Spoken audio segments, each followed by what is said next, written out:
La station de carburant fonctionne 24 heures sur 24, le paiement s'effectue par carte bancaire.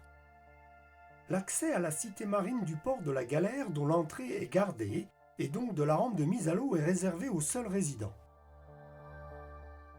En 1920, une jetée est établie au quartier de la Galère. Dans les années 60, la cité de la Marine, résidence de luxe autour d'un port privé, est construite. Le port peut accueillir 169 bateaux de moins de 16 mètres dans 1,2 à 4,5 mètres de profondeur. Il dispose de 2 pontons entourés de quais. Les amarrages devant le quai Bougainville, également nommé quai E, sont numérotés de E1 à E6 selon une chronologie déconcertante. Le port est géré par la compagnie concessionnaire du port La Galère.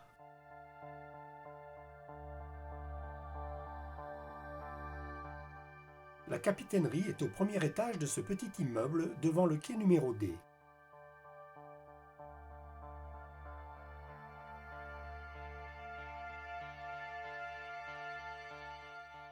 Dans la partie sud du port, l'amarrage se fait aux quais B, C et D. Les voiliers à safran profond prendront garde au pied des quais de la jetée et de la contre-jetée. L'exiguïté de l'intérieur du port demande de la vigilance à la manœuvre.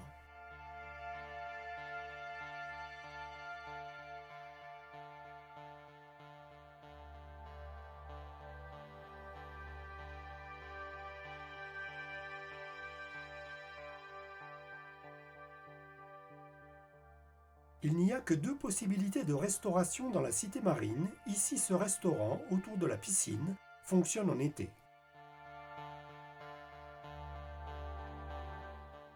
L'hôtel club de la résidence Cité Marine dispose d'un restaurant ouvert toute l'année. Immédiatement au sud-ouest du port de la Galère, l'anse au pied de la Cité Marine, au nord de la ligne joignant la pointe des Deux Frères et l'extrémité sud-ouest de la pointe de la Galère, est protégée par une zone interdite aux embarcations motorisées ou à moteur, dite ZIEM, de 200 mètres de profondeur au maximum et 515 mètres de largeur. Dans la ZIEM, immédiatement à l'ouest du port, s'étend une zone réservée uniquement à la baignade, dite ZRUB, large de 140 mètres, profonde de 60 mètres. Les 400 appartements de 3 à 4 niveaux s'agglutinent sur toute la colline qui surplombe le port, en grappes de logements aux curieuses façades et balcons de formes organiques. L'ensemble permet de repérer le port de loin. Le port est privé, souvent complet en été, et seuls les résidents y ont accès. Difficile donc d'y obtenir une place visiteur, même si l'accueil du port est très sympathique.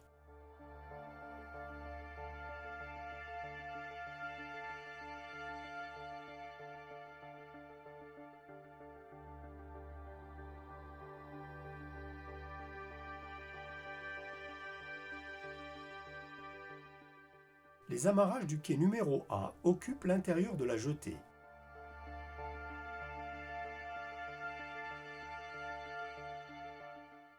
Depuis 2020, les navires d'une longueur supérieure ou égale à 24 mètres doivent mouiller à l'extérieur de la limite qui suit plus ou moins grossièrement les isobates entre 20 et 30 mètres selon l'endroit, entre le vieux port de Saint-Raphaël jusqu'au port de la Rague. L'arrêt de ces navires par positionnement dynamique doit s'effectuer au-delà des 300 mètres de la bande littorale.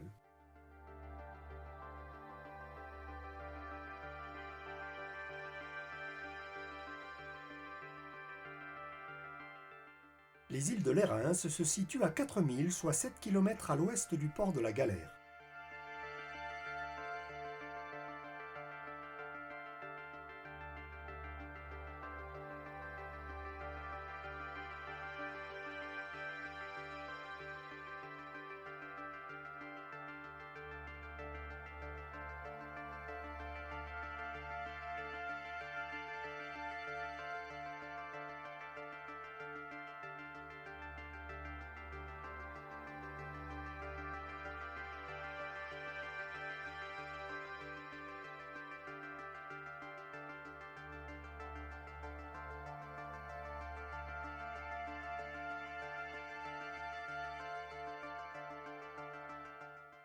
Le port de la Napoule est situé à 1,7 mile, soit 3 km au nord-nord-ouest du port La Galère.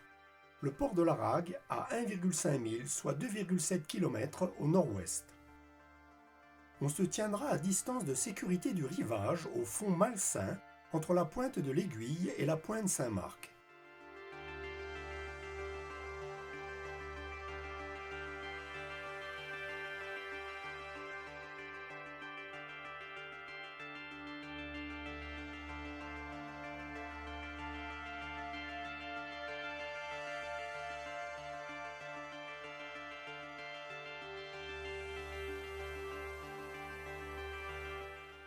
La passe d'entrée large de 45 mètres, profonde de 6 à 8 mètres, est ouverte à l'est.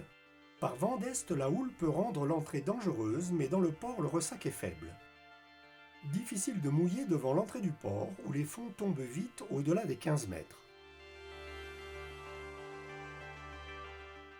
De nuit, on repère l'entrée bâbord du port de la Galère par son feu scintillant rouge, sur une tour blanche légèrement conique coiffée de rouge, sur le musoir à l'extrémité du brise-lames, à l'élévation de 9 mètres, qui porte à 7 milles, soit 13 km.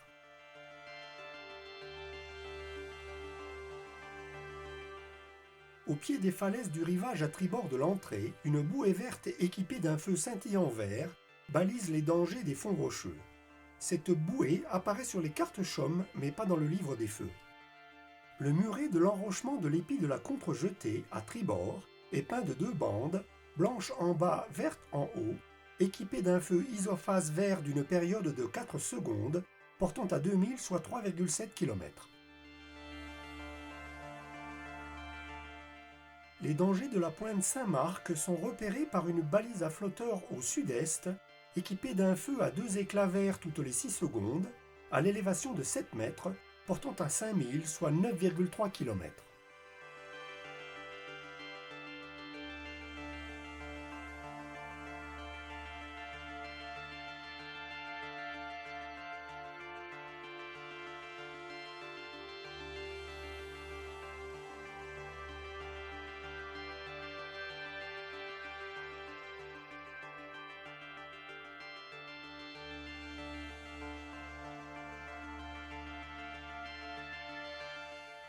L'arrêt de bus Sainte-Camille permet de rejoindre par les lignes 22 ou 620 Théoul-sur-Mer, La Napoule puis Cannes. À proximité du port ou dans la cité marine, on ne trouvera aucun service ni commerce. Pour se ravitailler, on rejoindra le centre de Théoul-sur-Mer par la Corniche d'Or à 2,5 km au nord-ouest. On y trouvera une supérette, un marché les mardis et vendredis, une pharmacie et un distributeur de billets à la poste.